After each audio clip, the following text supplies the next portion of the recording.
Olá, galerinha! Tudo bem com vocês? Hoje, nossa aula de língua portuguesa, páginas 160, 161 e 162. Vamos estudar verbo, tempos e modos. Então, inicialmente, uma pequena revisão. O que é verbo? Os verbos constituem uma classe gramatical que é responsável por expressar uma ação, um estado, um desejo ou um acontecimento ou até um fenômeno natural. Por isso, essa classe é fundamental à nossa comunicação. Os verbos flexionam-se em tempo, modo, número e pessoa, o que torna seu estudo complexo. Embora sejam muitos os elementos que constituem essa classe de palavras, a dedicação para estudá-la é necessária para alcançar a norma padrão de nossa língua. Então agora vamos ver tempos e modos verbais. Então, inicialmente, tempo. O verbo indica um processo localizado no tempo e podemos distinguir o tempo em presente, pretérito e futuro. Tempo no presente exprime um fato que ocorre no momento da fala. Exemplo: estou fazendo exercícios diariamente. Tempo no passado exprime um fato que ocorreu antes do momento da fala. Exemplo: ontem eu fiz uma série de exercícios. E tempo no futuro exprime um fato que irá ocorrer depois do ato da fala. Exemplo: daqui a 15 minutos irei para a academia fazer exercícios. Modos verbais.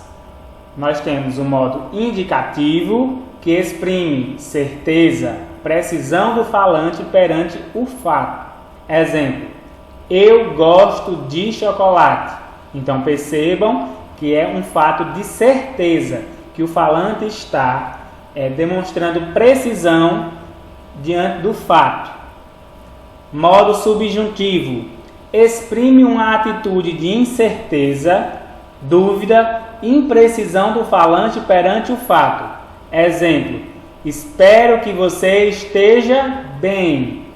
Então aí está uma imprecisão do falante perante o fato de uma atitude. Beleza? Modo imperativo. Exprime atitude de ordem, solicitação, convite ou conselho. Temos 4 exemplos aí. Primeiro exemplo: não cante agora. Segundo: empreste-me R$10, por favor. Terceiro exemplo: venha ao hospital agora, seu amigo vai ser operado. Quarto exemplo: não ponha tanto sal, isso pode lhe fazer mal. Então agora peço a vocês que abram o livro na página 160 e vamos às atividades oral e escrita. Atividade número 1. Releia o primeiro parágrafo da reportagem, observando os verbos em destaque. Os grilos soam solitários enquanto todos dormem na aldeia Darcy Betânia, MT, Mato Grosso. Ainda há estrelas no céu. O silêncio é quebrado a cada manhã pelos galos que cantam antes de o sol acordar. Quando os primeiros raios iluminam a vida, as crianças saem das casas de pau a pique, onde mora com os pais, irmãos, primos e tios. Aí pergunta: em que tempo estão os verbos destacados? Presente ou passado? Aqui vocês vão responder se esses verbos estão no presente ou no passado. 2.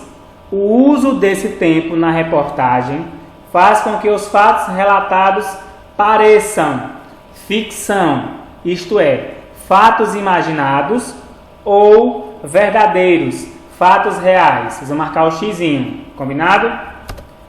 3. Conversem sobre as questões abaixo. Letra A. Os verbos soam, dormem, cantam e iluminam poderiam ter sido escritos no passado? Por quê? Letra B. E os verbos saem e moram poderiam ter sido escritos no passado? Por quê? Quarta questão. Releia o outro trecho da reportagem. As crianças mais velhas vão em grupos para o rio, ainda bem cedo, onde se lavam, nadam, brincam de saltar na água e riem sem pressa. Letra A. Em que tempo estão os verbos desse trecho? Letra B. Marque um X na alternativa que mostra o que as formas verbais indicam. Se você achar que as formas verbais estão num fato costumeiro, você marca o X aqui. Fato não habitual, marca o X aqui dentro do quadradinho. Ou fato imaginário. Vamos agora para a quinta questão. Você entrevistou pessoas da comunidade onde vive. Leia agora um trecho de uma entrevista com Ziraldo, escritor de livros infanto-juvenis e criador do personagem Menino Maluquinho. Estadinho. Qual foi o primeiro livro que você leu? Ziraldo respondeu: li os contos infantis do Tesouro da Juventude, uma coleção fantástica de capa dura que as pessoas vendiam de porta em porta no Brasil inteiro. O sonho de minha mãe era arrumar dinheiro para conhecer todos os volumes. Tinha os contos infantis clássicos, li Pinóquio, Patinho Feio. Depois, larguei tudo. Comecei a fazer minhas próprias escolhas e passei para o gibi. Então, meus amigos de infância eram o Batman, o Capitão América. Isso estimulou muito a minha vocação. Eu passava o dia desenhando histórias com os meus heróis. Eu tinha 11 e 12 anos. Natália Manzoni, disponível no Estadão, no blog Estadinho, acesso dia 16 de agosto de 2017. Letra A.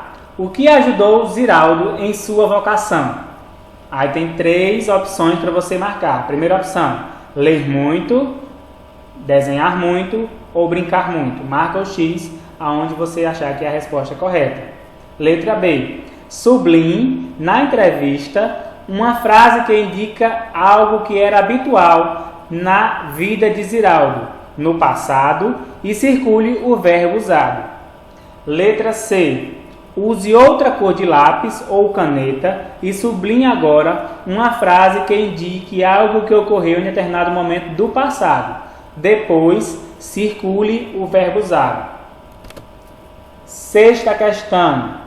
Registre a seguir 3 coisas que você, letra A, faz habitualmente, letra B, fez ontem, letra C, com toda certeza fará nos próximos dias.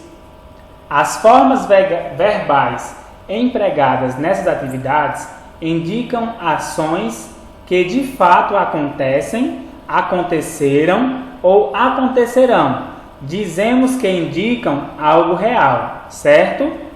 O modo do verbo que expressa o fato, no caso a ação, como algo real, certo, é chamado de modo indicativo.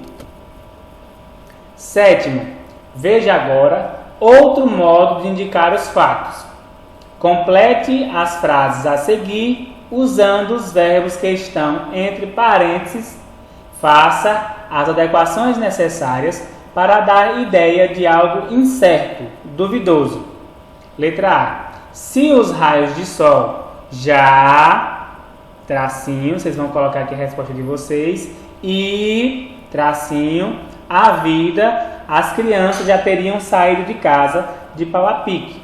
Então aqui no primeiro tracinho, vocês vão colocar com o verbo aparecer, e no segundo tracinho aqui, vocês vão colocar com o verbo iluminar.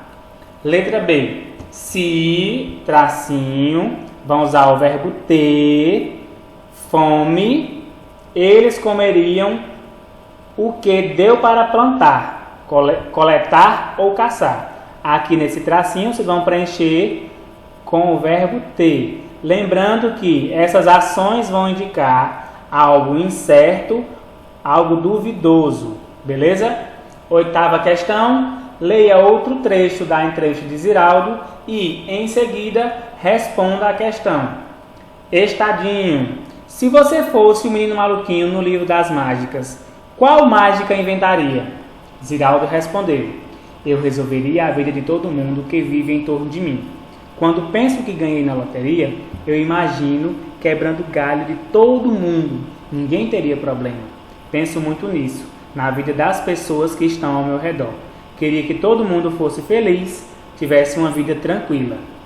O que Ziraldo faria se ganhasse na loteria? Pronto, aqui vocês vão colocar a resposta de acordo com o que vocês leram aqui, ó, nesse trecho da entrevista. Beleza? Então vamos lá, nona questão. Complete as frases com as formas verbais adequadas.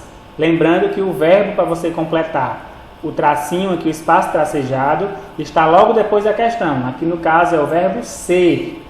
Se ele, vocês vão conjugar o verbo aqui, o menino maluquinho resolveria a vida de todos. Letra B, se ele, na loteria, ninguém mais teria problema. Na letra B vocês vão conjugar o verbo ganhar e preencher aqui. 10. Agora é sua vez. Complete a frase com algo que gostaria de ser, fazer ou ter. Se eu, tracinho, eu, as formas verbais aparecem, iluminassem, tivessem, fosse e ganhasse. Indica algo incerto, duvidoso, isto é, que pode ou não acontecer. O modo do verbo que expressa um fato incerto, que pode ou não acontecer, como uma possibilidade, é chamado de modo subjuntivo. Então, bons estudos a todos. Essa foi a nossa aula. Aguardo o retorno das atividades no privado. Valeu!